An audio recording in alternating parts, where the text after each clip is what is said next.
welcome to Chris Bradford Stadium on the campus of St. Francis High School of Mountain View, California, for today's game between the Lancers of St. Francis and the Vikings of Palo Alto High School. So going into this game, the Lancers have lost their last two with a big loss 2-1 to the Cathedral and the loss to Valley Christian their last time out. This game turns into a must-win for the Lancers if there any hope for a better seeding in the WCAL tournament. And let's take a look first at the lineups. First for the visiting Palo Alto Vikings, as given to you by Coach Pete Fukuhara. Leading off will be the shortstop, number 16, Xander Darby. Batting second, the designated hitter, number 4, Josh Kasevich. Batting third, behind which will be number 14, Aiden Berger. Batting fourth, the cleanup hitter in right field is number 27, Stephen Lee. Batting fifth in left field is number 8, Kyle Mustafazada. Sixth place hitter is number 17, Matt Karen. Batting eighth at second base, number 13, Ritter Amsbach. Batting ninth, the two-sport star for the Vikings in center field is number 11, Paul Thigh. And on the mound for the Vikings will be their second-best pitcher, Hunwoo Rowe. And for the Lancers, well, they're coming off of a couple of tough losses, and they're looking at 6-6 in league. All of their losses so far have been in league. Of course, with the big loss to the Cathedral on the 9th. And this is what their lineup looks like as given to us by Coach McGuire. Leading off, number 2, shortstop, Izzy Galindo. Batting second will be the center fielder and the UCLA 2020 commit, Petey Halpin. Batting third is the third baseman, Jeter Ibarra.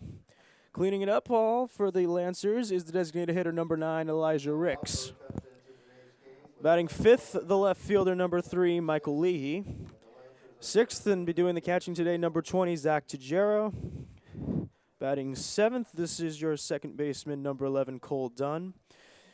Batting eighth, a recent call-up for the Lancers as they're getting towards the tail end of the year, is a sophomore, number 19, Johnny Tarantino. And batting ninth in right field is number 4, Mason Burke. And on the mound for the Lancers is the right-hander, number 16, Jaeger Stone.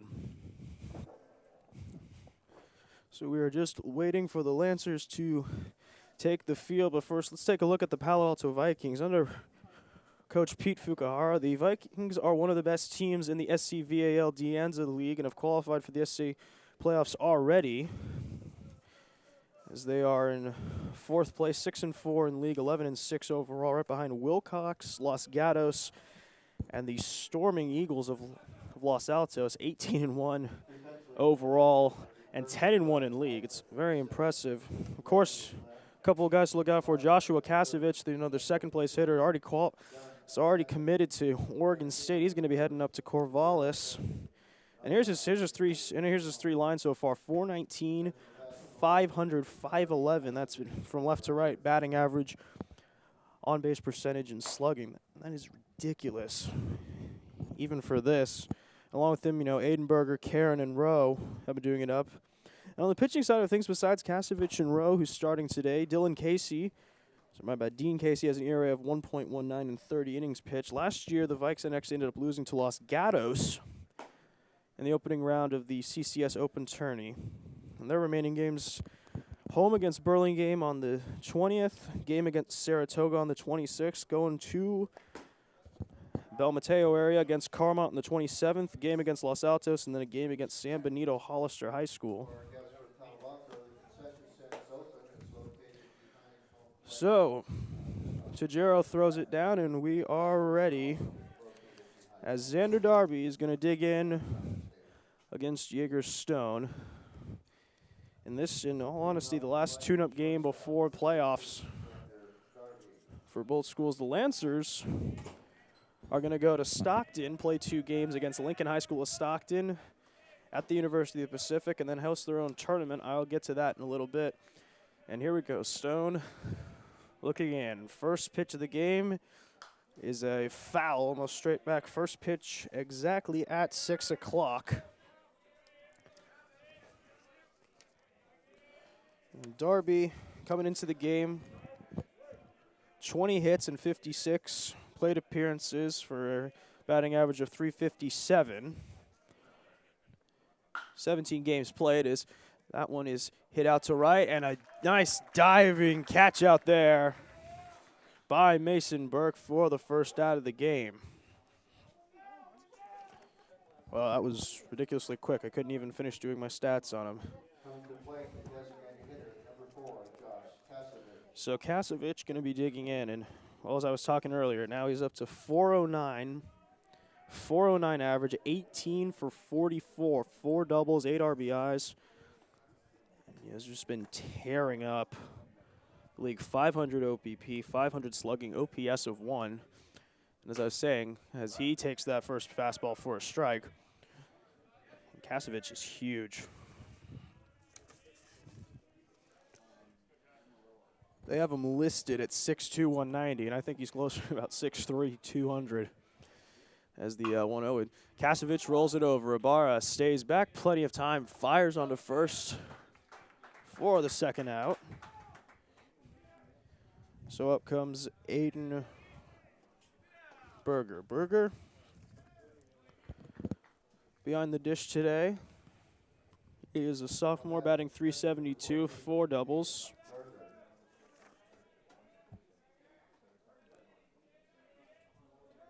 So taking a lot of pitches, 8 walks so far, 491 OBP and 465 slugging. Stone into his windup, and the first pitch is a fastball a little bit high. You know, just looking at the conference standings for the Vikings,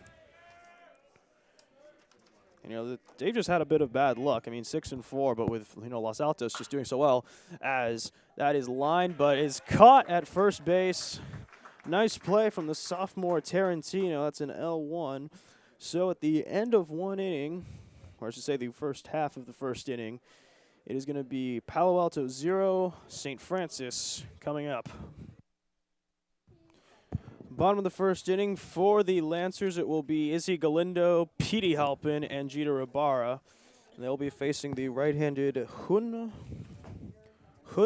Rowe. Senior, 3.89 ERA, 2-0 on the season. 18 innings pitched, 10 hits, 11 runs, 10 earned, and 14 strikeouts to 13 walks, 1 home run given up. We'll take a look at the Lancers, and they have to be feeling something coming up. The last time we filmed them was a 10-inning, 3-hour loss against the Cathedral of San Francisco. And it was a 2-1 loss, and then they lost right after that to the thumping Warriors of Valley Christian, as Izzy Galindo is going to lead off. Galindo, 346, 5 doubles, 382, 442, 824 OBP slugging ops as the first pitch is into dirt and skips on by Aiden Berger. Galindo, very deliberate when he gets knocked, takes a big breath.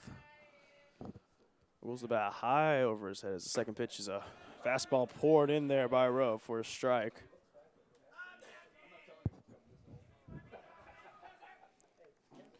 You know, Galindo had a decent day when they played the Cathedral. It was a start off with a single, struck out looking, but so that was one of the better pitching outings I've seen all year.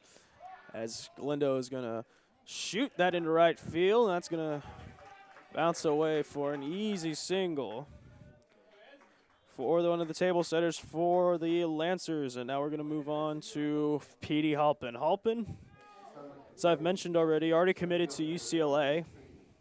He's going to do excellent down there in the Southern California at Jackie Robinson Field. He gets to play a bunch of good schools, Stanford, Cal, Utah, love Utah, University of Washington, Pac-12's perfect conference. Coming in batting .339, but he's got a couple of triples and a couple of home runs, so he takes that pitch up high.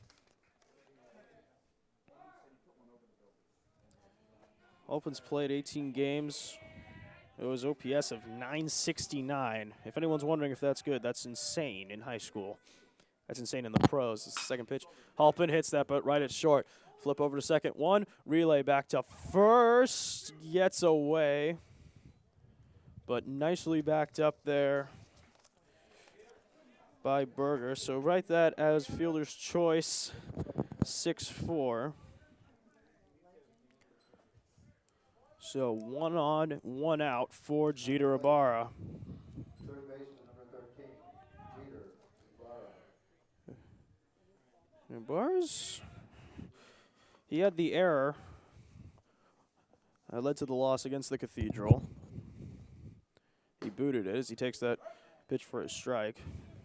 Ended up having 2 runs score. Offensive-wise, he's doing pretty well, though. 4 doubles, 304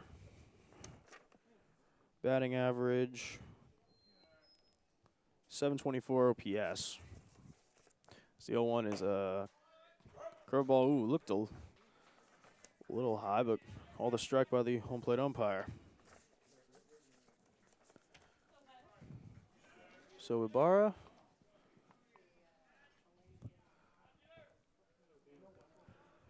Set. Rose pitch. Way up high. Gets behind Berger. Halpin's going to move 90 feet along the baseline. That's a wild pitch, and Berger's going to go out to talk to Rowe. And I'm wondering if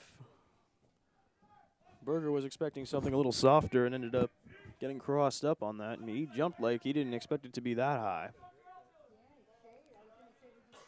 So now Ibarra's job slightly easier. Runner at second. Base it to the outfield. Will score Halpin. He's got speed. 1-2. Fouled straight back to the screen.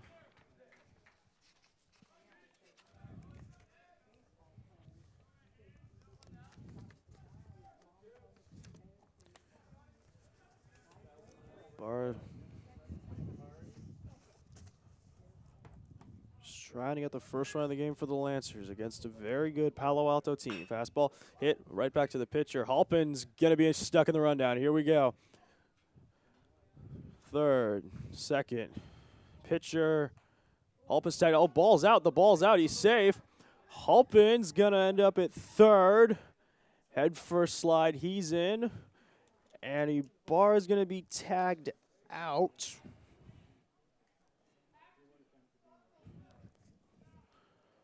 Going to second on the advance. So I think if you're going to score that, it's a single for Ibarra. It's not an error on the pitcher, so. But he gets thrown out trying to advance. As now Elijah Ricks digs in. Ricks, saw him a little bit, 250 hitting, 1 double this year, a little bit of a down year, and that's in the dirt. And that's down. Halpin's going to score easily. So a wild pitch and a couple of defensive snafus are going to lead to the first run of the game for the Lancers. And Ricks is ahead in the count 0-1.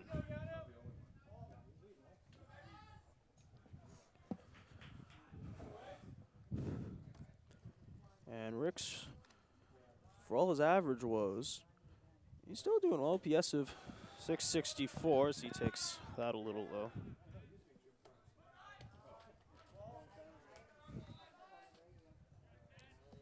Ricks one of a bunch of seniors on this very vaunted Lancer team. It's a 1-1, and that's hit straight up the middle, and man, that spun Rowe's cap right around. Easy into center field for another single. So that's 2 hits. I mean, Galindo started it off with a nice dump into right. Rick spun the cap of Rowe. So now it's Leahy. And Leahy, 685 OPS. He takes the first pitch for a ball and 244. 1 triple, no doubles, no home runs. Very muscular right-handed batter. somewhat of a deep crouch. Second pitch in the dirt. Nice smother burger.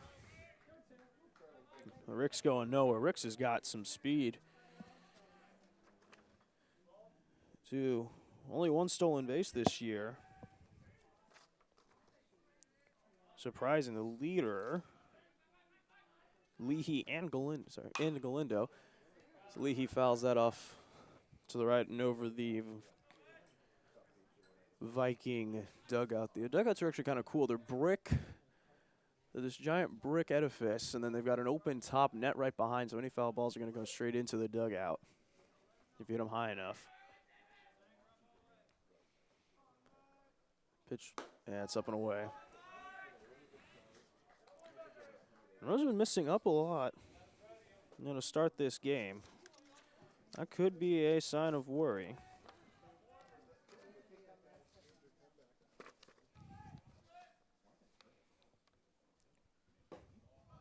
That's a ball taken again. And coming into this game, Rowe only has listed one wild pitch and one hit.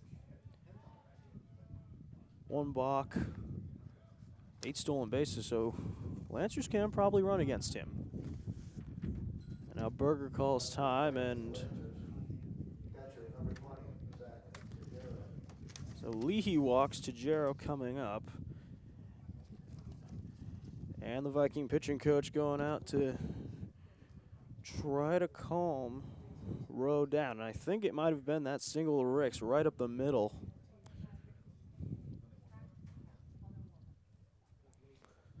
So Tajero coming into the game 300. He's batting 300 with a 900 OPS, 500 OBP. He's getting on base almost half the time. Lefty, no batting goes a little rare in high school as he takes the first pitch up and away for a called strike.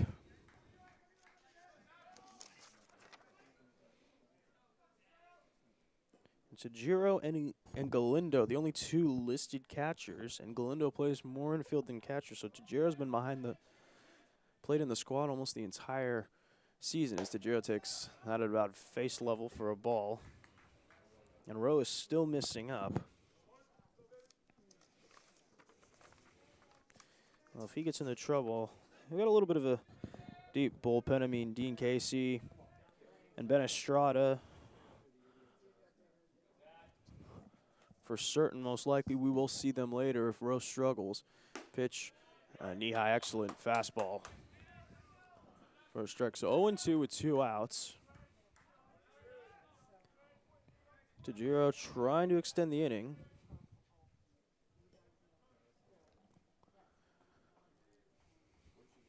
Rowe looks into Berger. Sets belt high, kicks, fires. Curveball is bounced foul. Tajiro just a little bit in front of it.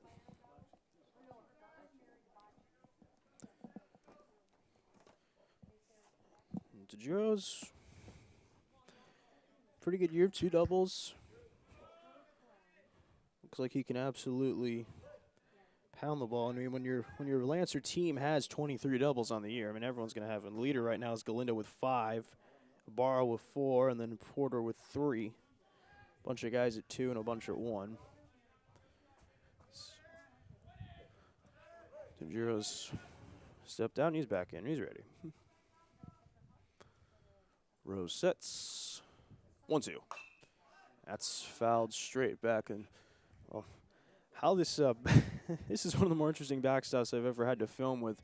It's completely covered except for about a couple feet in front of home plate, or it opens up. So anything hit straight up is going to be immediately a foul ball.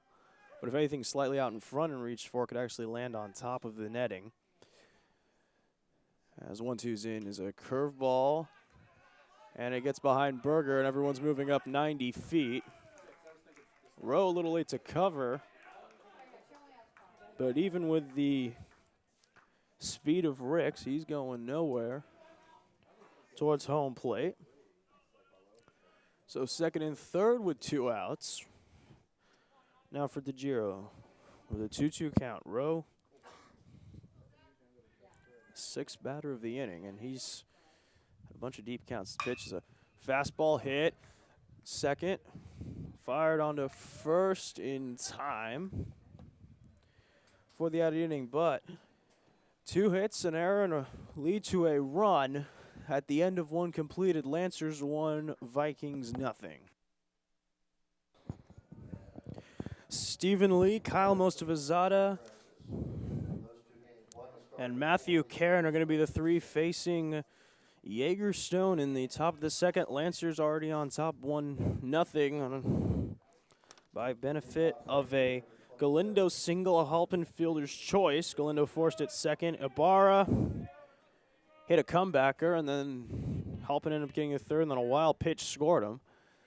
That was it as Stephen Lee digs in. Lee, 10 games, 250 average, 821 OPS, 571 OBP. That's excellent for a sophomore. I haven't said much about Jaegerstone yet. His second pitch is a called strike.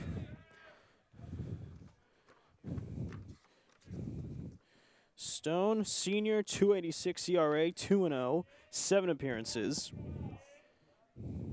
8 and 14 innings, 14.2 innings pitched, as Lee swings through that. And along with that, 7 runs, 6 of them earned. So Lee behind. Stone 1 and 2. Stone winds, fires, and a swing and a miss. That gets by Tajiros. And Lee is going to easily beat that out. So it's a strikeout. Drop third. So there will be 1 on for Kyle Mostafazada. Mostafazada, actually, I've been playing with him last summer. Pretty capable player. 10 hits, 47 at bats, 213 average, 3 doubles, 589 OPS, 321 OBP. Left-handed hitter. I guess the no batting gloves phase is starting to come back in. First time Stone's had to work from the stretch all day. First pitch is hit. And wow, Mostafazada really got that up, and it's off the wall. Lee had to wait to see if it would drop. So Mostafazada, he's into second. Lee's gunned it third, so it's a double for Mostafazada. And instead of second and third, it's only going to be a runner on second for Matty Karen. And Lee had to hold up. Mostafazada gave that a drive. And Burke went back on it. Hit about 3/4 to 7/8 of the way up the wall. But Lee had to wait so long to see if it would drop. And a perfect relay and done gunned him. For Karen, 386, one of the better hitters on the team, of 960 OPS. What's up with that? So first pitch is a curveball, slightly up top, but a called strike. Karen, Mostafazada, Thigh, Darby, Fogg, and Kasevich are the only players who have played every game for the Vikings so far, which is fouled back. That's all 17. The next most after that, Amsbarger and Berger, each was 16. And then there's a sharp drop-off after that to Daniel Rebello. As the 0-2 pitch is an off-speed pitch, some sort of cutter or slider that's taken up top. So 1-2 count now to Matthew Karen.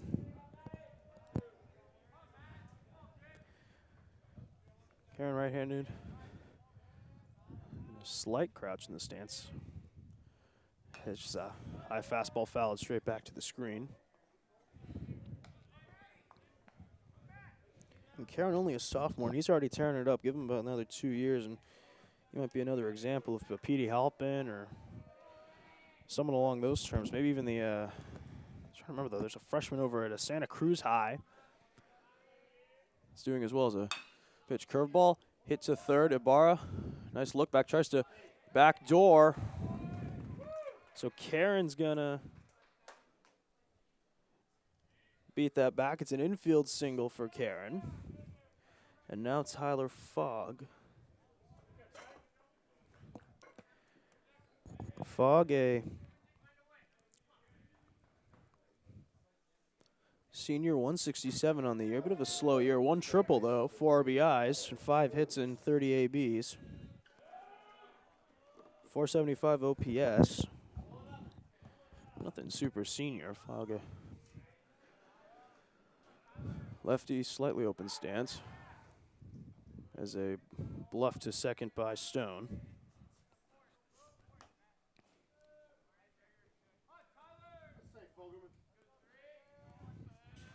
So, Fogg facing Stone, first time. As the first pitch is a foul ball, and that got a piece of Tajero.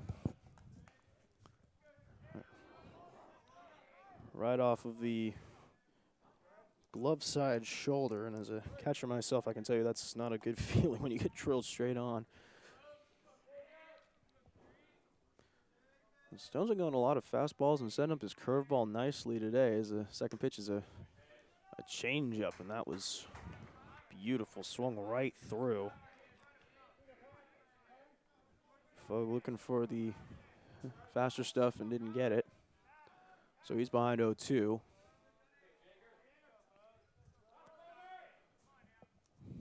Tajero gives Stone the sign. Mustafazadeh at second, Karen at first, and Stone's going to step off.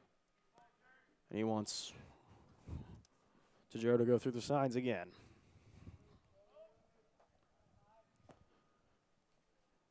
And the pitch. It's a check swing foul and onto the multi-purpose stadium just out to our left. The hosts track and field, soccer, football, and falls, lacrosse. Gonna be honest, I wouldn't be surprised if rugby, if eventually they got rugby one day. Be kind of awesome. So Stone still ahead 0-2. Looks quickly a second deals, and a curveball is hit right up the middle. They're gonna attempt to send Mustafazadeh. Here comes a throw home. It is cut off. So Fogg drives it in on the single. Mustafazadeh scores, and it's 1-1. And it was a fastball, and Fogg took it right back up the middle. Dunn made a dive, couldn't get it, and Halpin's throw was cut off. So now it's Amsbach. Amsbach, 16 games played, only a sophomore, 200 average, 1 double. See, he takes a pitch over the outside for a called strike.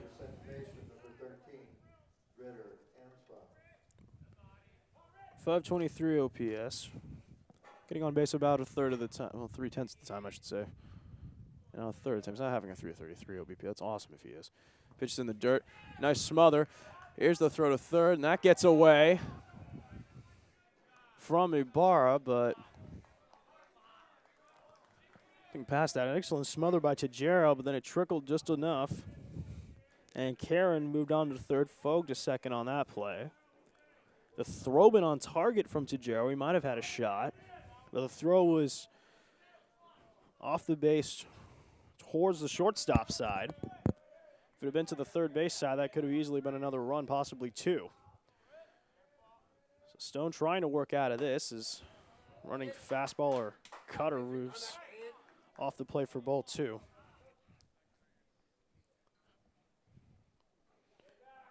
So now Amsbach can really try to deliver an early punch here to these Lancers.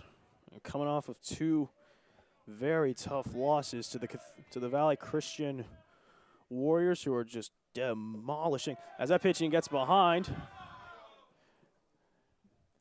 but Tajero able to get to that, and Karen did not break early enough. As I was saying, the Lancers have already, they lost 2 tough ones to the Cathedral on April 9th, 10-inning, 3-hour, 2-1 loss on an error by Jeter Ibarra that ended up really costing them, and the Lancers loaded it in the bottom of the 10th and couldn't get anything in. And then they lost to Valley Christian their last time out. So 3-1 count. Stone fires, and that ball is hit into shallow center field. Halpins gets it, and a bluff by Karen. He's not going anywhere. Halpin's got a cannon of an arm. For Paul Thigh. Thigh also a wide receiver on the Palo Alto football team. He did excellent during the football season. Palo Alto actually did very well. But Menlo Atherton actually ended up winning the NorCal tournament, at least for their section. The overall, I believe it was Mater Dei and De La Salle. Again, we actually filmed the De La Salle game when they played St. Francis.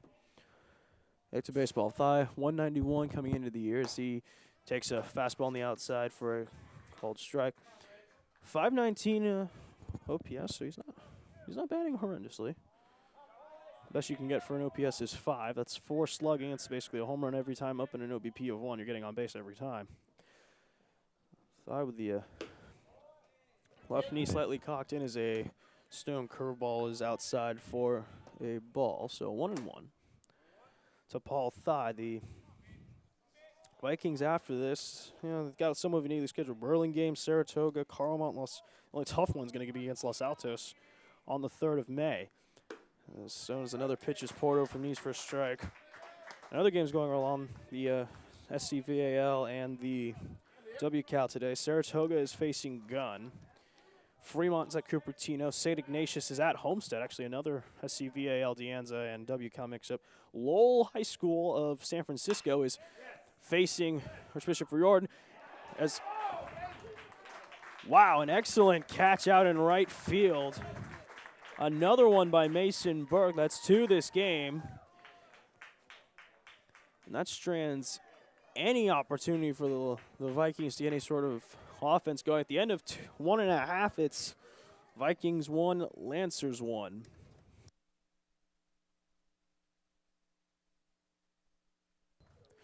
So bottom of the 2nd inning coming up, and right on your screen you're going to see Kyle Mostovizada scoring the first Viking run of the game on a nice single by Tyler Fogue, and then Mason Burke had a couple of nice catches in the inning. First Petey Halpins right here to hold any chance, and then Mason Burke laying out in right field to stop any other hope. Game, bottom of the 2nd, Cole Dunn facing Hun Woo Rowe.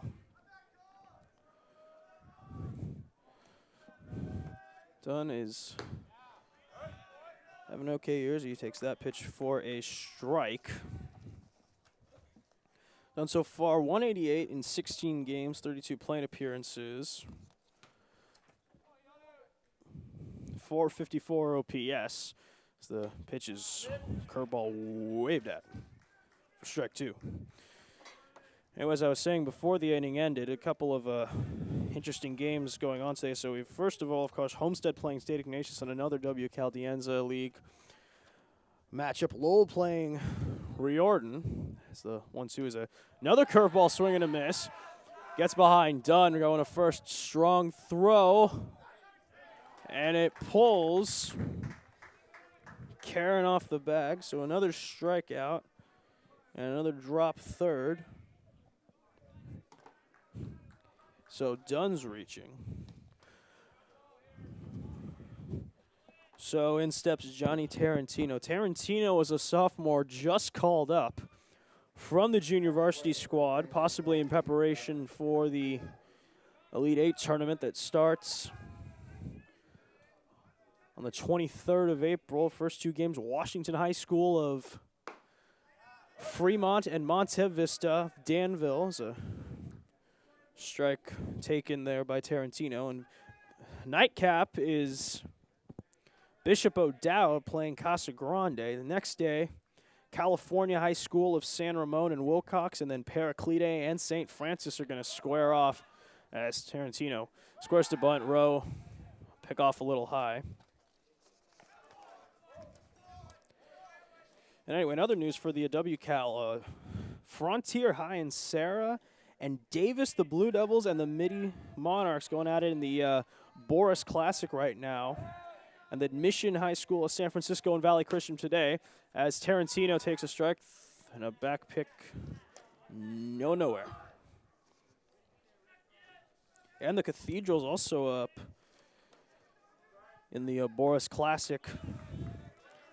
And one thanks for that win against the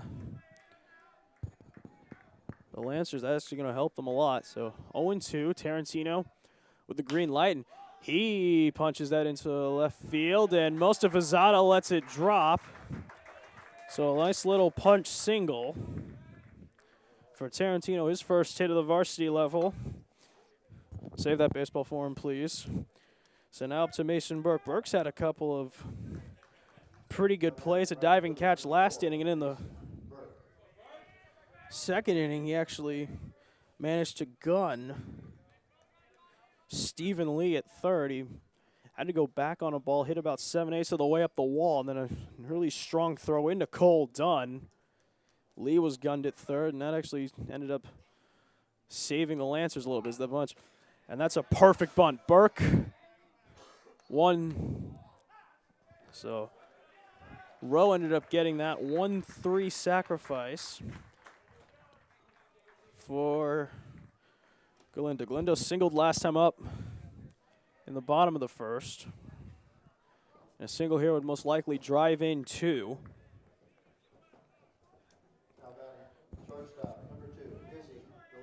As I mentioned about Galindo earlier, he and Zach Tajera are the only two catchers on the active roster for the Lancers, and Tajera's their primary. Galindo's playing middle infield a little bit more. Facing Rose, the first pitch is a very dandy curveball spun in for a strike. You see on your screen right now, Rowe.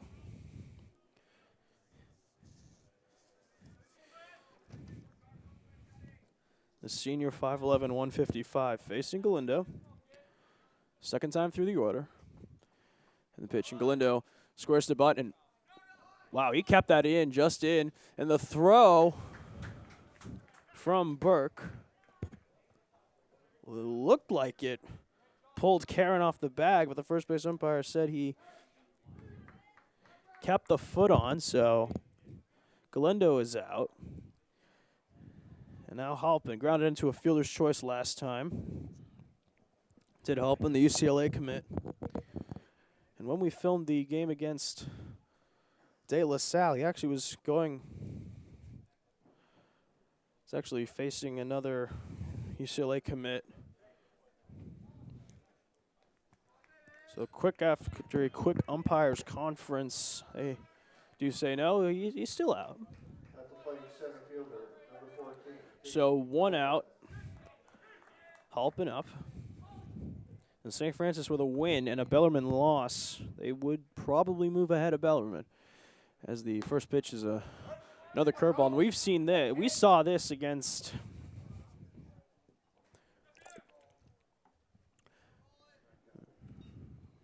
never mind, we actually have bases loaded. I apologize. Anyway, Palo Alto probably saw that. The Lancers have had a lot of trouble hitting the first pitch curveball. Actually hitting curveballs in general in that game. There were a plethora of them thrown by both the starters and the relievers by the Cathedral. And that actually ended up possibly costing the Lancers the win, as the slider's taken low by Halpin.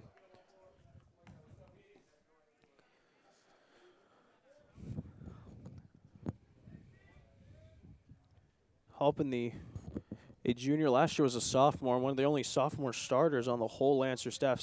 Lancers traditionally, like many of the WCALs, are very heavily loaded senior and junior teams, as Halpin tops that foul. There are a bunch. Bellarmine, Valley Christian, Sarah, Midi Monarchs. The Cathedral's a little different, and a couple sophomores and a freshman actually on the team. He started. J.C. Osorio Agar, and that's a guy to watch. He bombed one about 340, and and he just hooked it. He's got some power in that bat as the 2-2 is hit, but right to second, on to first, and a run's going to score. 4-6. Halpin beats it out. And the return throw just a little slow from Xander Darby. So the second run comes across for the Lancers, and now it's Judah Ibarra. Ibarra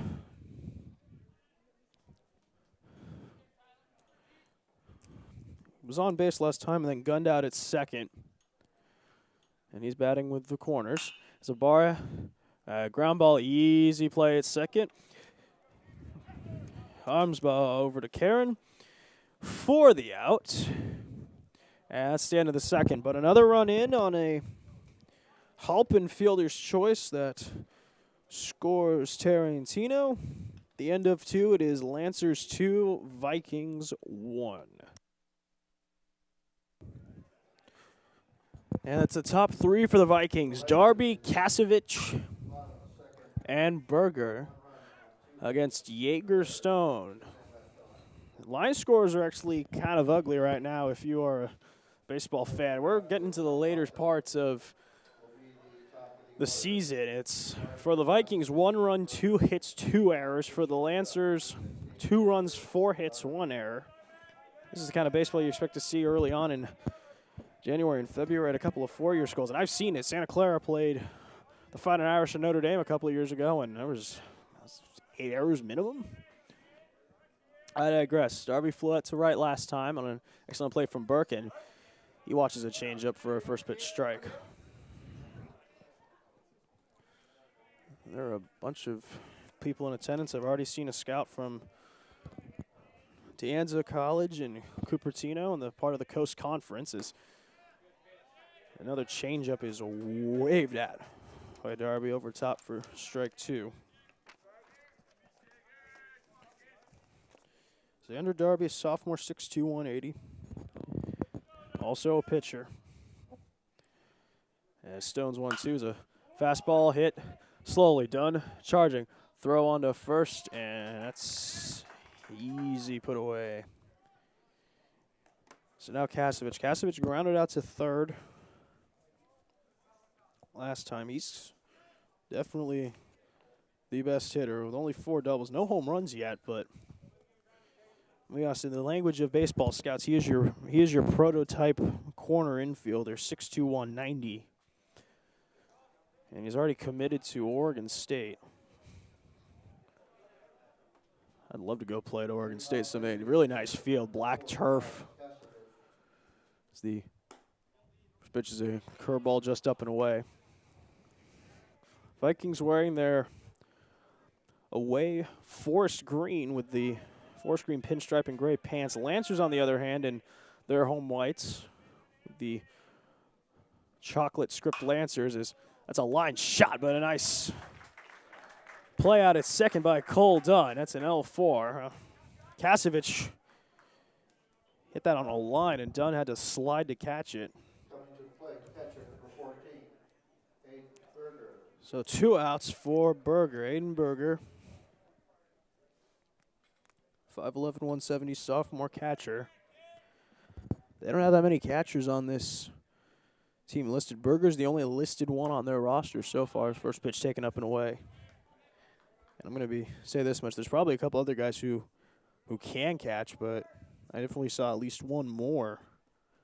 But I do not know who it is. I mean, no one else is officially listed.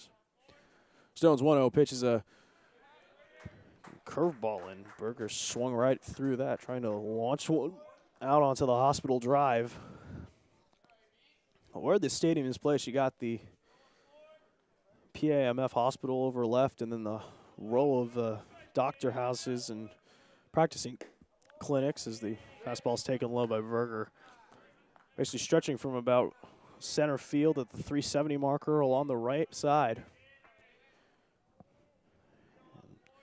It's not that far down the line. 370 is not the deepest part. It's about 400 to left center. Is a circle change taken by Berger. So Stone behind 3-1. It's probably going to have to attack Berger. It's been a 372, and the pitch is a high fastball fouled straight back. And Berger knows he missed that. He's not going to get another pitch like that if he can help it.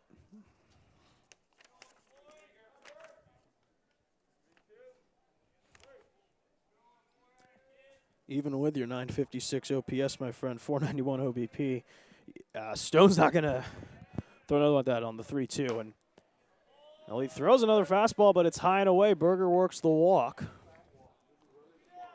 First walk of the game issued by either side, and now Stephen Lee. Coming to the plate, right fielder number 27, Stephen Lee. Sophomore, 5'11", 175. Bunch of sophomores on this team for the Vikings. Amsbach, Berger, Tommy Hall, Xander Darby, Matthew Karen, Hayden Young Goldberg, brother of Max Young Goldberg, who was an absolute stud at Palo Alto. It was a cutter, runs up high. Bowman Wingard, I love that name. I'd love to see him come in. And then Stephen Lee, all sophomores, along with Callum Olson, who's a listed pitcher. And he's big. He's 6 foot, officially 168. I love how it's very precise. I'm surprised he didn't say 170. Is the 1-0 pitch is a fastball. Looked a little low and in from my angle, but called a strike. And a smattering of juniors and a couple of seniors. Thigh, Rowe, Kamo, Mostafazada. That was his nickname. Kasevich and Fau, and that's lined and that's through the glove of a Dizing Izzy Galindo. It's a sharp single for Lee. The Lancers are really playing all out. Made some excellent plays, as witnessed by Burke, and also had some where they're going to be kind of scratching their heads tomorrow, and they look at this film and going like, how did we miss that? At the plate, left fielder, number 8, Kyle Mostafazada. So now Mostafazada. He doubled last time up. It was a pretty good double. It was a shot. 7/8 of the way up the wall on a fastball that was low and in. Mostafazada loves that. So he's batting with 2 outs. Runners on first and second. Stone's pitch is a cutter, runs inside. And Stone's been falling behind a bunch of guys. He fell behind Lee, fell behind Mostafazada, falling behind Berger, ended up walking him. Fell behind a bunch of guys in the second inning. Mostafazada, Karen, Fau, even fell behind Amsbach. He's struggling a little bit early on. Stone looks second in the fastball, and Mostafazada hits it, and that's through. And Burke with a strong throw. It's going to be enough to hold Berger at third, but Mostafazada with a single, and it'll be bases loaded for Karen. Karen had a single last time. A single would most likely drive in 1, and depending upon how hard hit, could drive in 2. At the plate, first baseman, number 17, Matthew Karen. Karen, again, another one of those sophomores. That sophomore class of the Vikings is pretty impressive. Darby at 6'2", 180. Karen at 6'2", 175. Hayden Young Goldberg at 6 foot, 175. Callum Olson at 6 foot, 168. As that's a base hit into center field. One run's going to cross as Halpin's throw is all the way, but it's another single. Matthew Karen drives in 1, and we're all knotted up at 2. And I'm a little surprised that McGuire isn't sending out the pitching coach as Fau.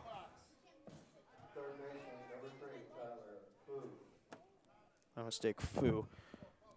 You know, it's spelled F-O-U-G, and I guess there's a silent G as now the San Francisco pitching coach going out. You know, a walk and 3 sharp singles, and Kasevich had the nice line out. And Stone's being, pardon the pun, rocked a little bit now. And he didn't exactly have an easy second inning. It dropped third strike to Lee, a Mostafazada double. Lee was thrown out at third, but then a Karen single, a foul single. But then he managed to get out of it with second and third after a wild pitch. Amsbach flew out to center, and no one was running on Halpin. It was a medium shallow, and then a nice diving catch by Mason Birkin right. And this saved another couple runs. We're going to take a look at. There's Izzy Galindo you see right there after the ground out by Darby. And then here is the Galindo layout, and he just got through. So now as Foul steps in, he's got a single. And there's another single right there, and that actually ends up plating another run. Stone misses up top, and that's another battery started off behind 0-1, and that could really, really hurt him as the game continues for Stone. A walk and 3 singles, scored 1, and the Vikings are still threatening with Foul up, and he singled last time. Infield played about double play depth in the middle, pulled back on the corners as that runs inside.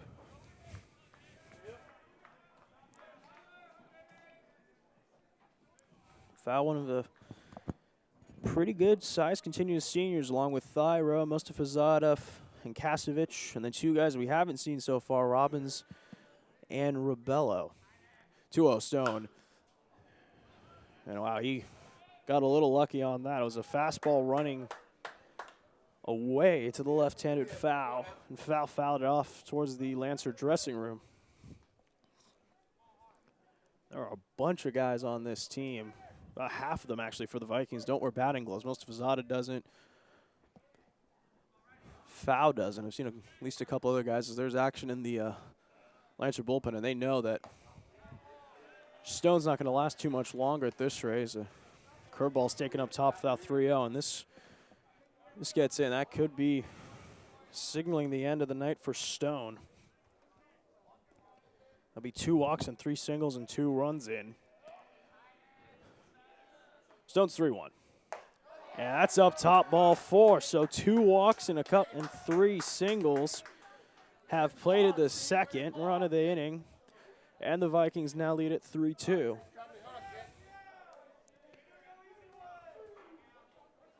So now Amsbach flew out to center last time. It was it's actually a pretty good contact, but Halpin made an excellent play, and now there's a couple more guys running down to the bullpen, and I think I just saw Joey Schott as Stone pops it up to first.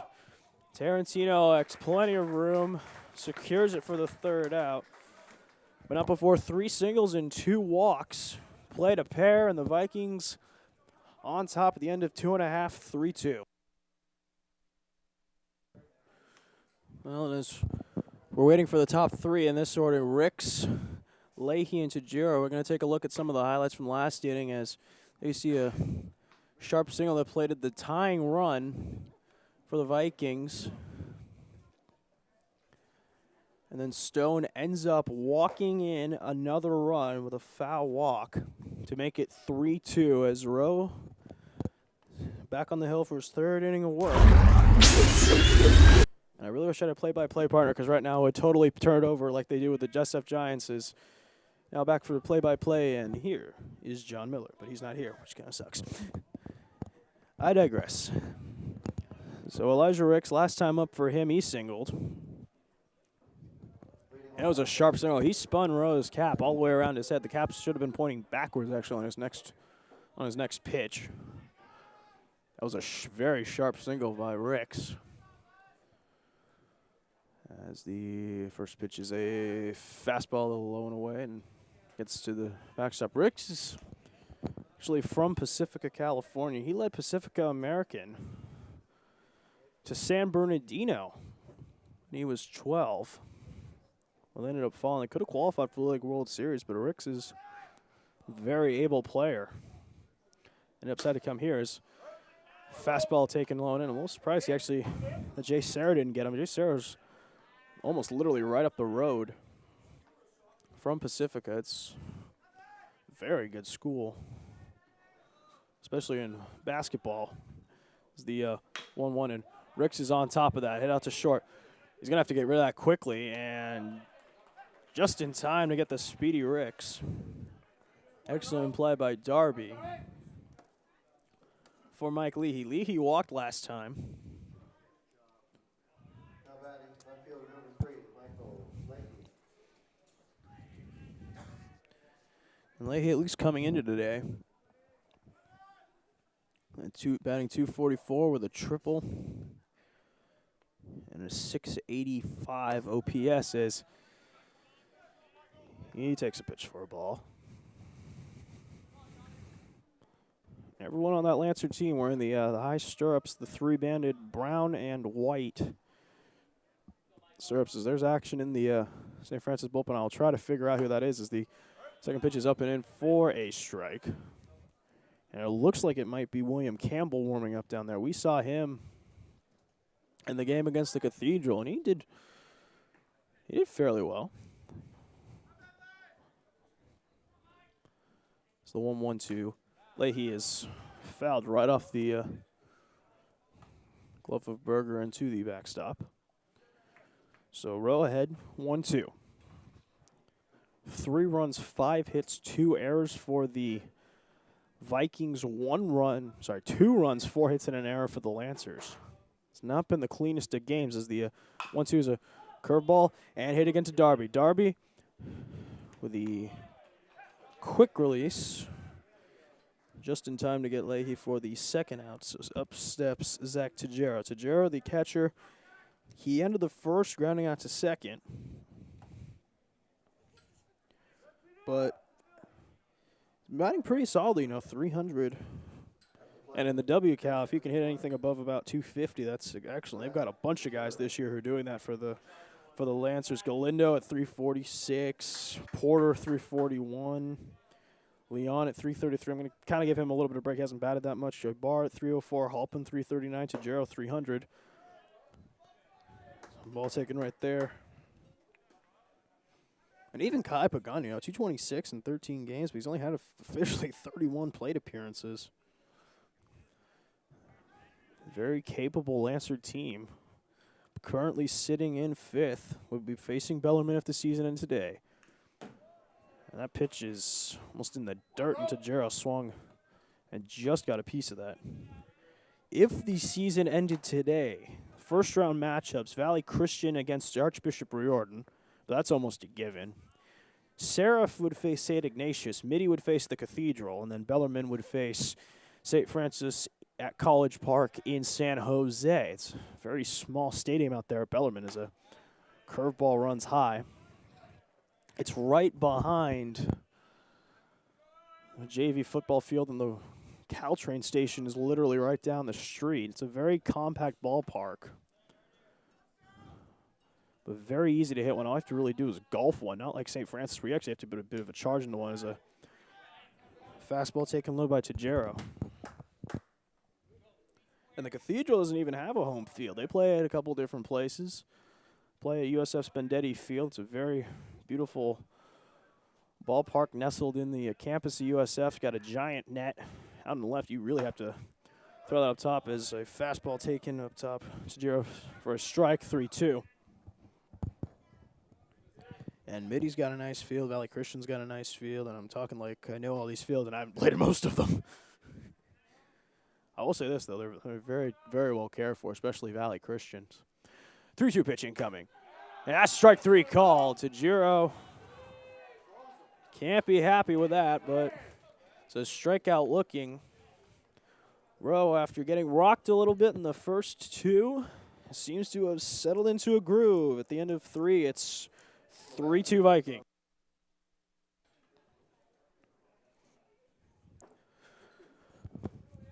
Well, here you're going to see the strikeout of Tajero by Juan Rowe in the last inning. A perfect pitch about knee-high, and a new pitcher coming in for the going to be the junior number 7, Ryan Baker. So Baker was warming up in the pen. I definitely saw Joey Schott heading down there as well earlier. There's no action currently. And Baker coming into this game, at least pitching-wise. Hitting-wise, he hasn't been hitting that well, only batting 100 with one hit and exactly 10 at-bats. I wonder how often that actually happens. And pitching-wise, so far 8.1 innings pitched, a 168 ERA in 6 appearances, 7 Ks, 7 walks, 2 runs, both earned.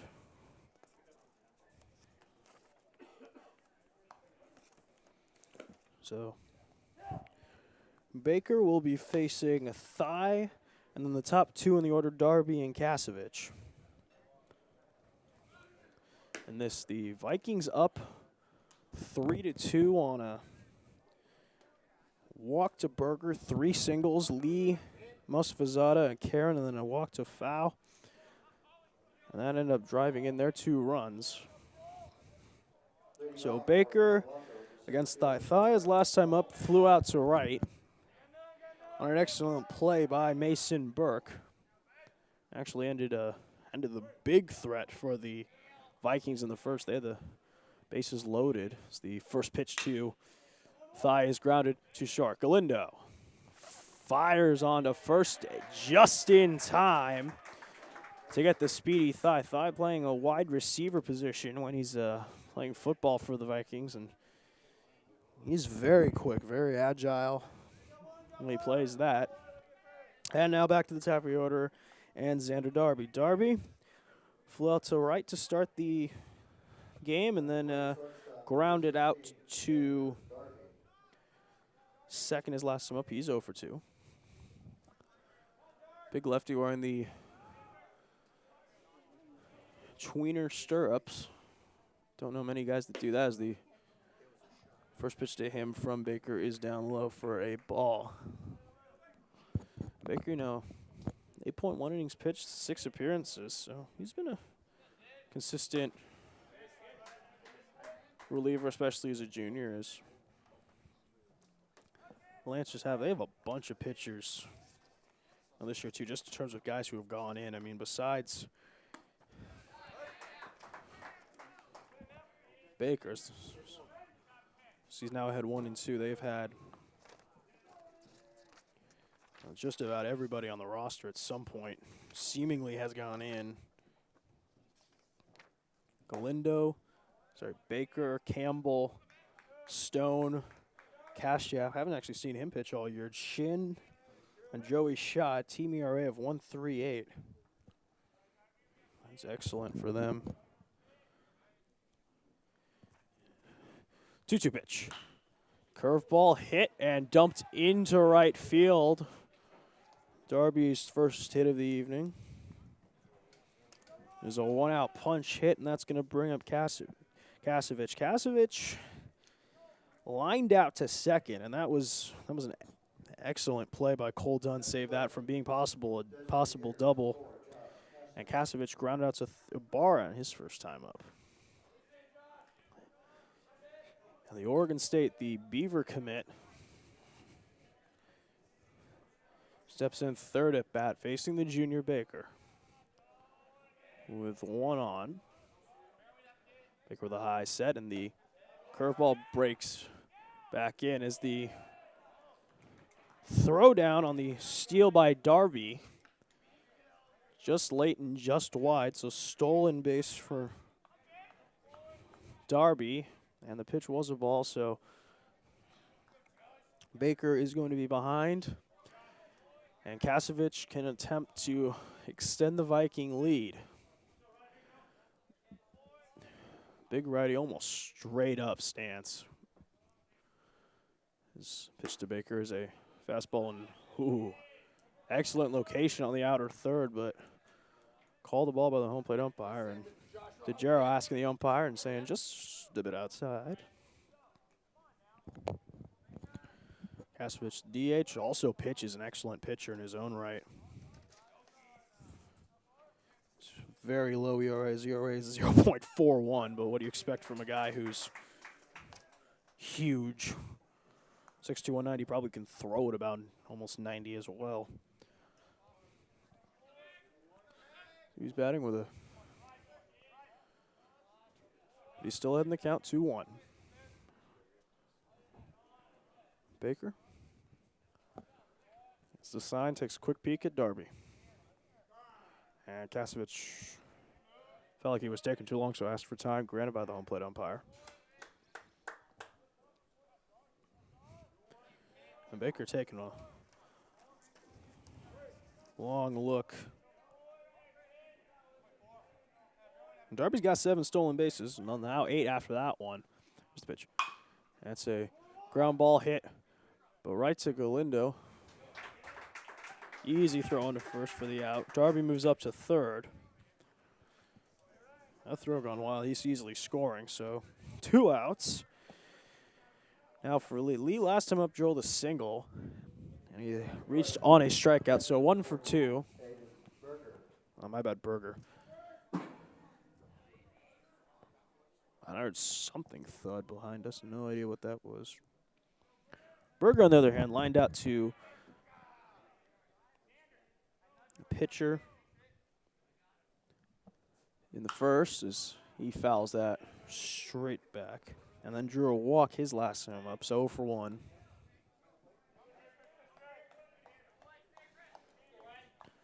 Berger, a lefty. Elbow guard. Batting with only 1 batting glove. His other one's in the back pocket. Left-handed hitter. And the pitch. It's a curveball, and that's hit high, but going to be easily taken out in right field by Burke for the out, and that's going to end any threat the Vikings have. So moving into the bottom of the 4th, it's still Vikings 3 and the Lancers 2. So going into the bottom of the 4th, what transpired last inning, Xander Darby with a perfect stolen base of second, as you can see right there. Ended up moving to third on the ground out. Hyunwoo Rowe is back on the hill. And Dunn is going to be leading off. And it's the bottom of the 4th. So Dunn, first time up, ended up reaching on a strikeout. And then it'll be Tarantino and Burke. First pitch to Dunn is popped shallow into right field. Second baseman moving out, and he's got that excellent play there by Amsbach. For Johnny Tarantino, the sophomore late season call-up. Coming to the plate, first baseman, number 19, Johnny Tarantino. You know, the first base position, that's been a little bit of a hard one. We've seen Kai Pagan play there. We've seen Trevor Leon play there, too. Bunch of guys as he takes that for a strike. I think, towards the end of the year, there's not too many games left for the Lancers, besides their tournament, which is going to be a big one. But possible games, well, first game definitely against Paraclete, then a possible game against California or Wilcox. And if they win that, a possible game against the winner of Washington, Fremont, Monte Vista, Bishop O'Dowd, and Casa Grande. That game, the final game, going to be held on the 27th of April at 7 p.m. That pitch is a little low to Tarantino. Very skinny left-handed batter and left-handed first baseman. I have absolutely no stats on him. I'm literally learning about him as we go. It's the pitch. Excellent frame job there by Berger. As a catcher, I give that frame a 4 out of 5. A little too much arm action. Sorry, Berger, a 5 means you're basically just barely moving your glove at all. Rose 2-2, Tarantino. Wow, and he takes the curveball and just a bit upstairs. Rowe wanted that, Berger wanted that, the Viking bench wanted it. Home plate umpire saying just a bit high, so payoff pitch to Tarantino, and Tarantino swung through that.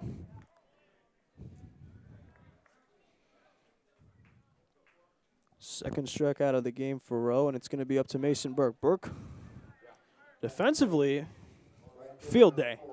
2 beautiful plays earlier. Had a sacrifice bunt 1-3 last time, but moved Tarantino into scoring position. So he bats with 2 down. And the first pitch is a fastball, and he jammed it again. It's another 1-3, and Rowe's going to run that part of the way, flip it on over to first for the out, and Rowe's going to head back to the bench. An excellent job through 4 full. It's still 3-2 Vikings. There you see the scoreboard at Chris Bradford Stadium. Score is 3-2 Vikings of Palo Alto with 3 runs, 5 hits, and 2 errors. For the hometown Lancers, 2 runs, 4 hits, and an error. As Baker will face Lee, Mostafazada, and Karen. This is second full inning of work. And Lee last time singled. So first pitch is a slider of some sort. Burke settling under it. Easy first out.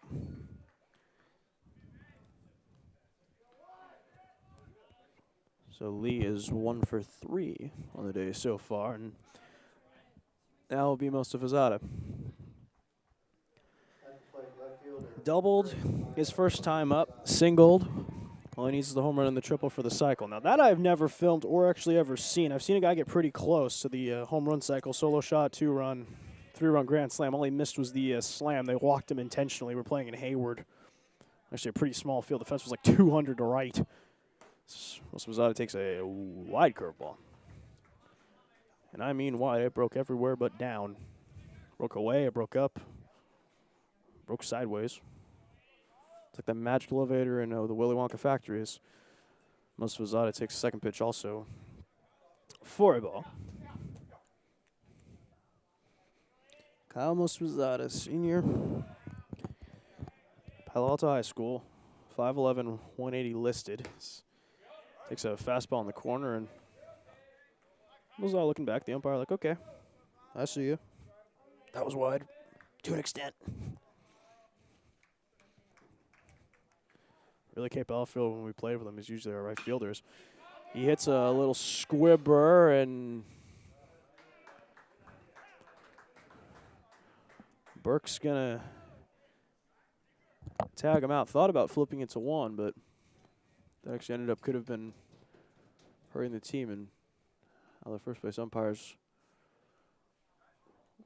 going over to talk to Burke, and I wonder what it was about, because the tag was fine. I think he thought that Mostafazada might have possibly taken a swing at him when he got tagged, just like A-Rod did when he almost got tagged out. When the Yankees were facing the Red Sox, oh man, 2003, 2004. He just hit the dude. He just hit the ball out of the glove. It was actually pretty impressive. So here's Karen. And Karen, wow. And I wonder if that might have been a little bit of a don't get too comfortable pitch up top. Karen is last time up singled. Actually, that drove in a run. And second pitch from Baker is a fastball fouled straight above us. Where I am doing my broadcast from in this stadium is right under the stands. It's a 2-tiered stadium. The underside is basically a giant walkway, and the seats are right up on top as the third pitch of the at-bat is in the dirt and skips by Chijiro. The Lancers, they're coming off one of their best years last year and had a lot of guys leave. Ford went to Chapman, Jeffries to Santa Clara, Martinez to Baylor, Torres and Sperling to San Mateo, and Higgins went to Fresno State. As a cutter low and in is swung on and missed by Karam. And I can definitely see a lot of people looking at that team and going like, hey, you were the D2 champions, you were 24-8 overall, and that's going to be hard to top. And, well, they haven't been doing so badly as a curveball and taken all the way. Karen gets rung up. Roll the slot machine and get a strikeout right there. First one of the day for Baker as he shuts down the Vikings in order. At the end of 4.5, it is still Vikings 3, Lancers 2. There you see the strikeout on the wicked curveball of Burke to Karen to end the top of the fifth. Rowe is still on the mound as a somewhat sparse crowd is gathered in Chris Bradford Stadium on the campus of St. Francis High School in Mountain View, California. We would not want to confuse this St. Francis with the St. Francis High School in Watsonville. They are the Sharks, not the Lancers. Though honestly, I would love to see the Lancer on top of a shark. That'd be just a cool picture if you imagine that Lancer's charging down in the sea. It could face my school's mascot, the Narwhal. I'm homeschooled, but our mascot's the Narwhal. It's, in my opinion, the greatest mascot of all time. Anyway, back to this. Galindo, Halpin, Ibarra, the top three of the Lancers against Hunwoo Rowe, who's still out there, despite giving up 2 runs, but he's shut the Lancers down the last 2 innings. Galindo started the game off for the Lancers with a sharp single, and so he takes a pitch inside, and then the second time up for him, he tried to advance Tarantino on a bunt and ended up bunting out to the catcher. As the second pitch is a fastball just inside for a 1-1 count. Galindo, catcher and infielder, senior. Only seniors and juniors on this team this year. It's the pitch, and Galindo shoots one off foul into the parking lot. If you're parking anywhere near that, please mind your car windows for any foul balls. They're not foul, they're just hard hit. Luckily, it was not Josh Picola. Picola, well, let me just say the first game I filmed here when I was announcing, he hit one about 400 feet and hit the shed, which is in left center field right behind the scoreboard on the flagpole, and he killed it, and he could have bat flipped and pulled a Barry Bonds routine easily, so that was an absolute bomb. Galindo behind 1-2, a big curveball, and he just got under that and is going to be a fly out to Stephen Lee. So bring up Halpin. Halpin, fielder's choice in the first, and again a fielder's choice in the second. So Halpin 0 for 2 on the day. You see the fly, and he just missed that, just got under. Slightly tosses the bat away in disgust right there. Tall lefty, center fielder, bats in a. He takes a first pitch curveball up and in. Right across the chocolate brown Lancers script on his chest in the white uniform with the chocolate piping, and Berger wants Rowe to step off and reset the signs. As he looks into Coach Fukuhara on the first base side. Rose, one pitch is a fastball and foul off right into the Viking dugout. So Rowe ahead 2-0, has 2 strikeouts. The day Dunn ended up reaching on the first. And then his other one was Tajero on the bottom of the third. He's ahead of Halpin 0-2, and the pitch. And it's fastball taken high and away. There are a bunch of people underneath today, at least one college coach here from De Anza College in Cupertino, part of the Coast Conference North, along with number 3 in the California for Baseball, Mission College, and the number 17, College of San Mateo.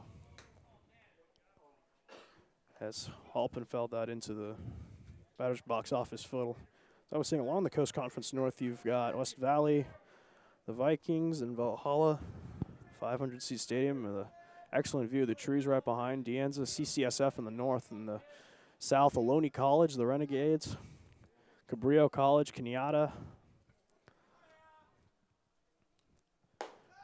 Gavillion of Gilroy, and if memory serves me correctly, Skyline College out in the Pacifica San Carlos area.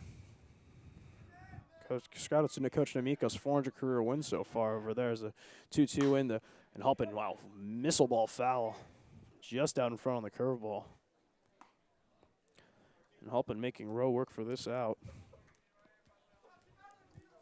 Coast Conference, generally considered the second best baseball conference in the Northern California area, right behind the Big A, and that's got some schools as, man, so far, Delta, Santa Rosa, the Bear Cubs, Sac City, Diablo Valley, Folsom Lake is fastball's taken high.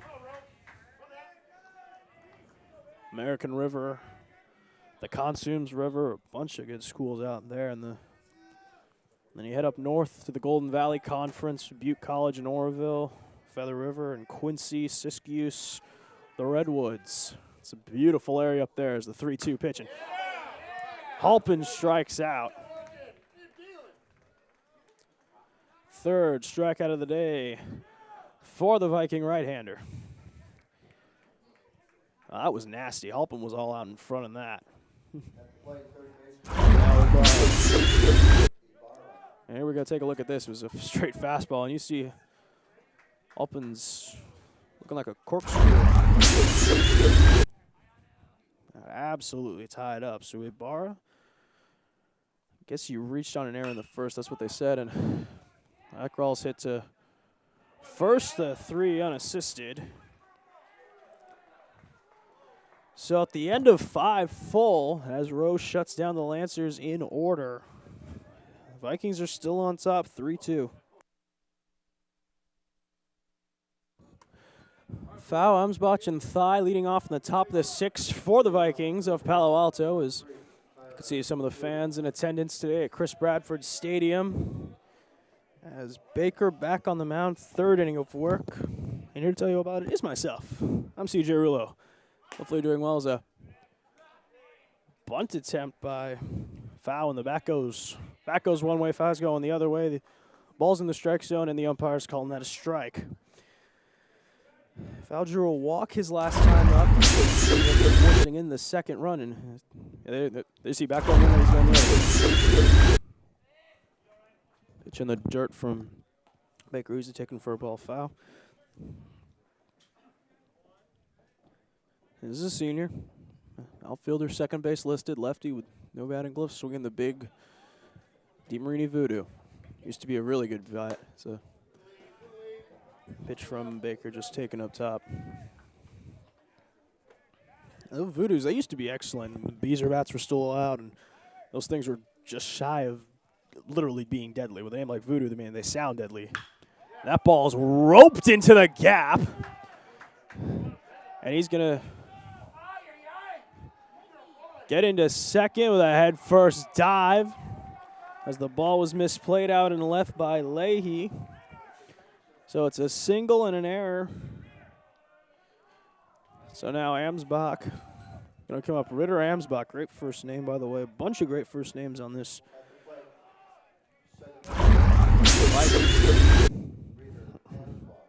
Ritter, Xander, Hayden, Bauman. Who doesn't love great first names? You see there. Like he gets it, picks it up, drops it, kicks it. Bounce easily into second. So now, hopefully everyone knows that Amsbach's just going to bunt him over.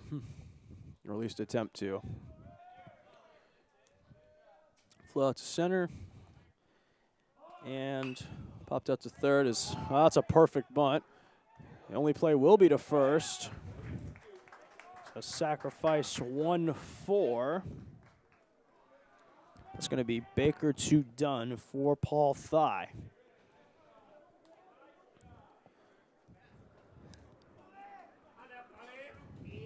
And Tajero's going to call the infield in, and they need to get the out somehow without a foul storing. That error very costly. That can come back to haunt the Lancers, just like it did in the Cathedral game where Ibarra, they only had the 1 error, but that cost them 2 runs. Here's Thigh.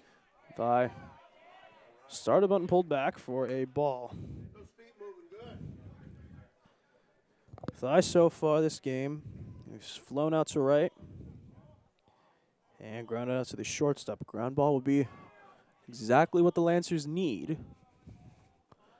Right now, it was a 1-0 pitch, is a fastball and, wow, just inside.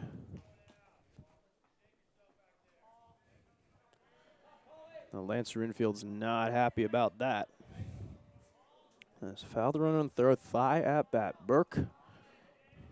Baker trying to work through as the pitch is a fastball up high. And Galindo's, he's glaring in at the home plate umpire. He's not been happy with this strike zone all day. Infield shifted in.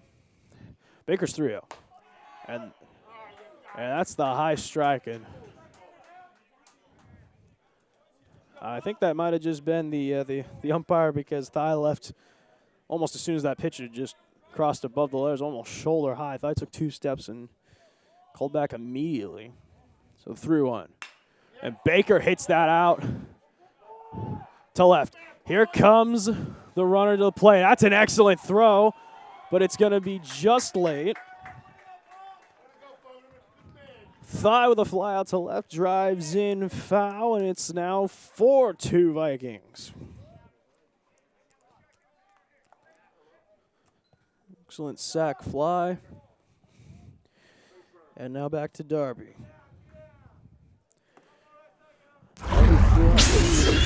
Right to start the game. Here's the sac fly, and it's perfect. If Leahy could have gotten the throw on target, that could have been good. Close play, but he skipped it to the first base side of home plate. So fly out for Darby. And then he grounded out to second. The pitch is a curveball, spins in. And then he singled his last time up in the 4th. First hit off of Baker. And Darby's actually a city over in England where a bunch of my relatives end up living. As Darby swings through, they have an excellent rivalry with Forest of Nottingham. If anyone's a big soccer fan, DCFC and Nottingham, excellent rivalry out there. Didn't get to see that when I went out there last time. I'm seeing their other rivalry against Wednesdays. Baker, so Darby hits that. And wow, Leahy makes up for a couple of gaps with a fine play right there. But at the end of 5.5, it's 4-2 Vikings.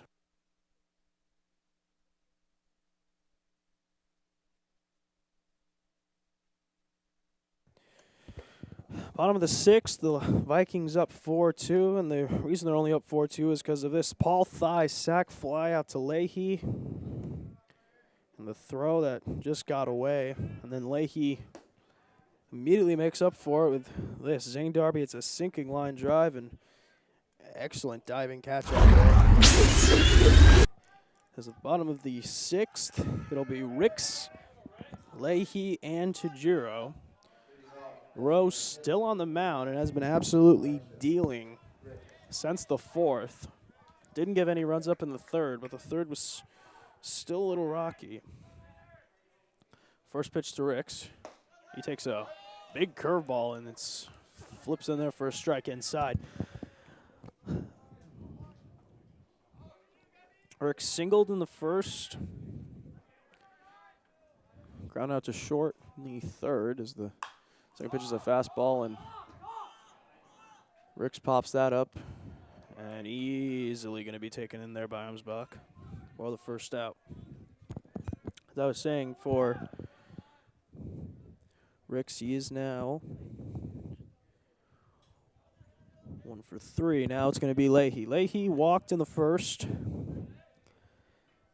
grounded out to short in the 3rd. He's had a little bit of troubles.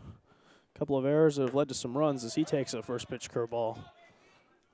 Drops in for a strike. He's had a couple of errors. Could have gunned out. The last run at the plate ended up letting foul actually at the second. That ended up leading the run as he fouls that straight up and off of the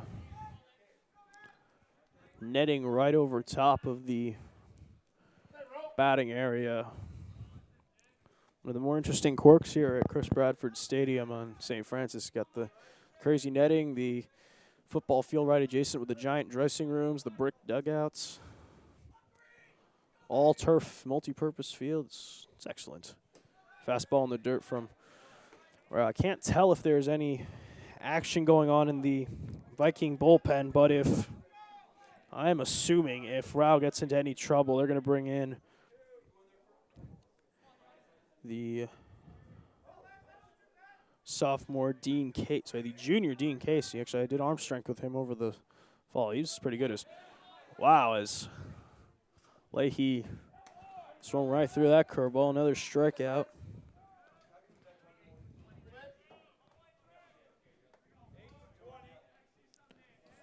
So fourth strikeout of the game. As now Tajero going to be coming out of the game. He will be replaced by Max Porter as a pinch hitter.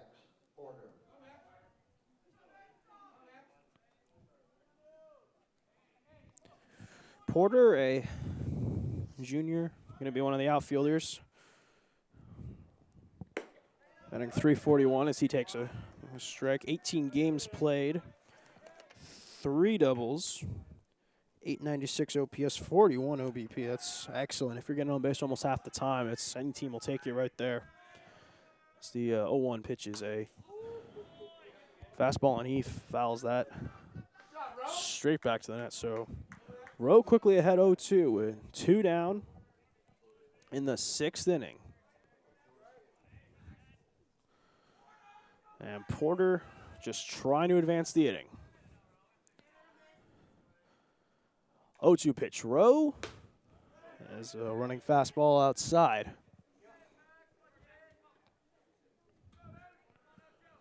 Max Porter, the junior, got 1 more year here at St. Francis. He's been doing excellent this season. 1-2. Curveball in the dirt.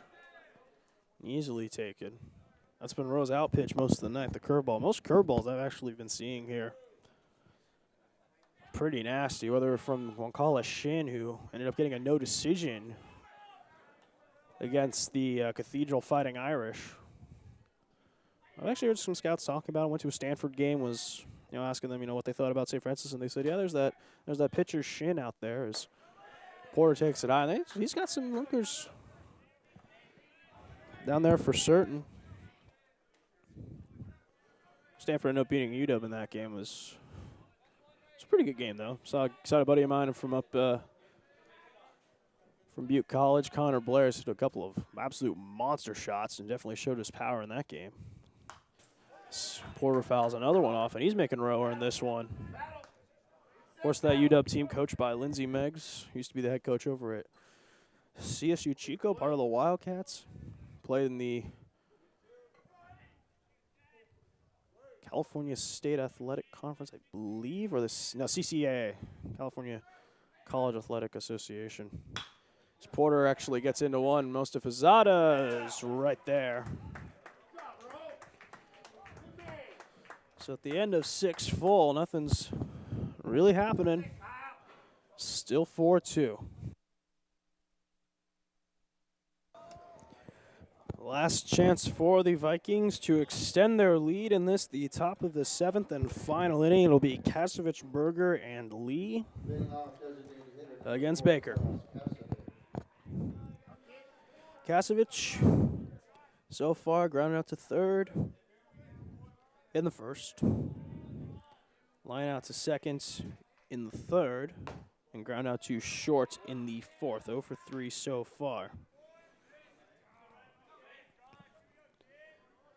Of course, doesn't have to worry too much, being the senior already committed to Oregon State. We'll be heading up to Corvallis to go play. Well, I would say for Pat Casey, but it's the interim head coach, their associate head coach right now. Oregon State's actually not doing too poorly. We're in the mix with UCLA, and Stanford is top 25 in the nation team, and they're a pretty scary team. They're actually coming down and play Stanford here. It's a Baker fastball pours over for a strike. They're coming down here, so you might want to go catch that. It's going to be a good one. They still, even though they did lose some of their better players, they're still a very formidable program at all. And it's towards the end of the Stanford schedule. It's a very good tune-up. And this time and now Kasevich has finally got himself a hit, a nice line single into center field. So he's now 1 for 4. And, I mean, 2 of his outs have been absolute missile shots.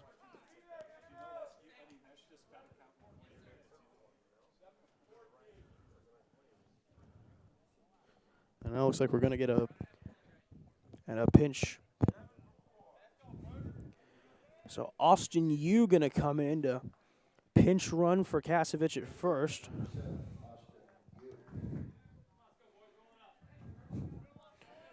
But Berger will be hitting. So Berger lined out to the pitcher in the first. Walked in the third. And then flew out to right in the fourth.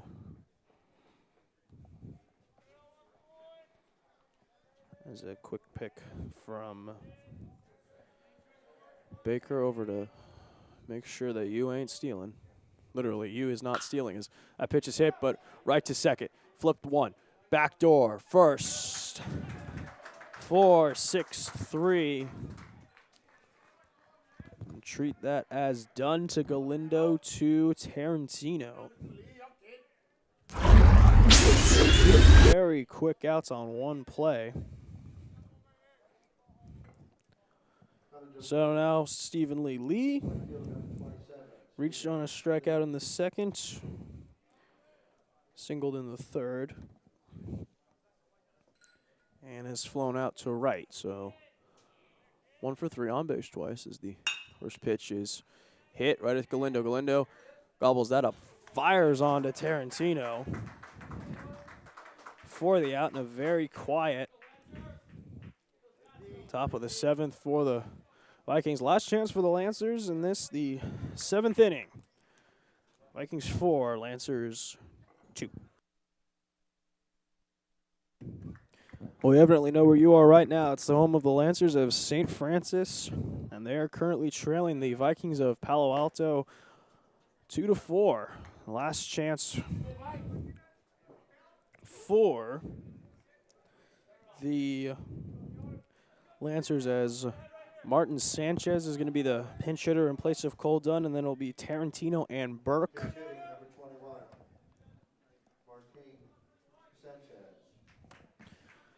So Sanchez coming into the game, 214, 17 games, 2 doubles, 707 OPS as the first pitch is a fastball in the dirt from Hyun-Woo Roh, who's been pitching ever since the first 2 innings. An absolute gem. Only 4 hits given up. As Sanchez facing Roh for the first time. As another fastball is taken low. I'd just like to mention that starting on the 24th will be the St. Francis Elite 8 tournament with such schools as Bishop O'Dowd, Washington High School of Fremont, Monte Vista of Danville. A smattering of others. That pitch goes right through the glove, but is still a called strike. And the Lancers open up the 24th with a game against Paraclete. And that's the nightcap. The morning game, well, I shouldn't even say morning game, it's the 4 p.m. start. It features Cal San Ramon, the Big Bears, against the Chargers of Wilcox. That's going to be a very interesting tournament.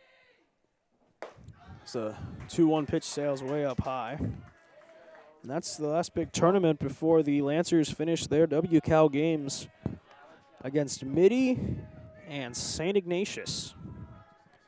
And after this, they are heading to the University of the Pacific to face Lincoln High School of Stockton.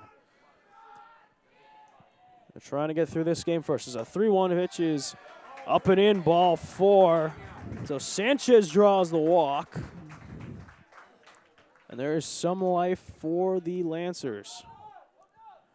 As now Tarantino is getting a talking to from his coach, Matt McGuire. Mark McGuire is, I believe, the bench coach of the Arizona Diamondbacks, at least at last check.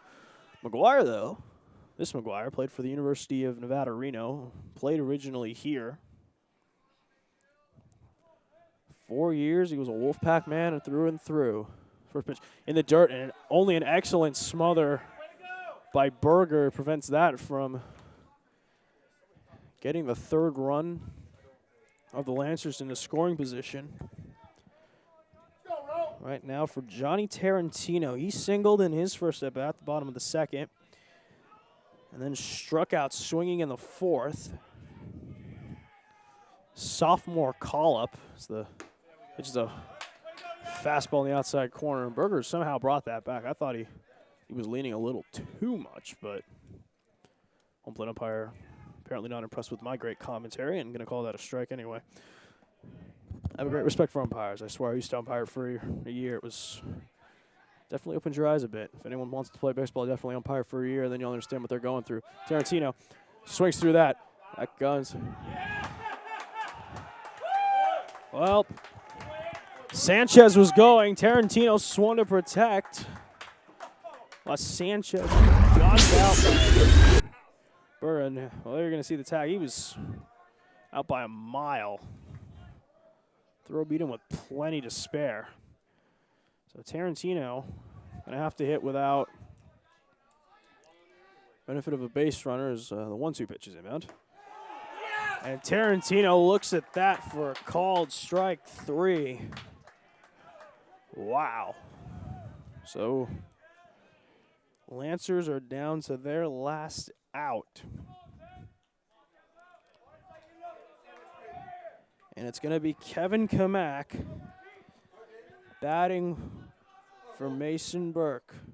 Pitch hitting number 5, Kamak. Kamak, a big lefty. Senior only batting 179. A 303 OBP, 517 OPS. For Kamak, one of the seniors on this team, as Rowe misses upstairs, trying to come back against a very good Palo Alto team, despite that same Palo Alto team being in 4th place of the De Anza division, behind Wilcox, Los Gatos, and the Screaming Eagles of Los Altos. That pitch is a strike. Lancers down to their final strike. Rowe working on a 2-run, 4-hit masterpiece after the first 2 innings. Just putting up zeros like no one's business. This is the 1-2 pitch. He gets Kamak. Still has to make the throw down to first. And that is your ball game. The Vikings somehow managed to scrape through a couple of errors. The 4-2 victory in your final from Chris Bradford Stadium. The Vikings of Palo Alto 4 and the Lancers 2. As we'll show you some of the highlights, and there's one of the big strikeouts from Burke, from Baker. And there's maybe some of the other stuff here is one of the big pop outs, one of the better outs from Rowe in this game. There's the Halpin strikeout right there, and he just waving at it. And there's going to be the single and error that ended up being turned out to be the run that actually put the game away for the Vikings. As the Vikings will be heading after this one to face the Burlingame Panthers, and another one of my old teammates up there, while the Lancers are heading to Stockton and the University of the Pacific to face Lincoln High. And let's roll through this. Let's roll through our credits very quickly, as our producer was Taylor Wiest, directed by Josh Young. Thank you, Josh, so much. Tim Erkson, our truck engineer and cameraman, and alongside him was my other boss, Rene Antonio Mendoza. Orlando Montes also on the camera, and I'm CJ Rulo, and we'd like to give a very big thanks to St. Francis High School and the Lancers.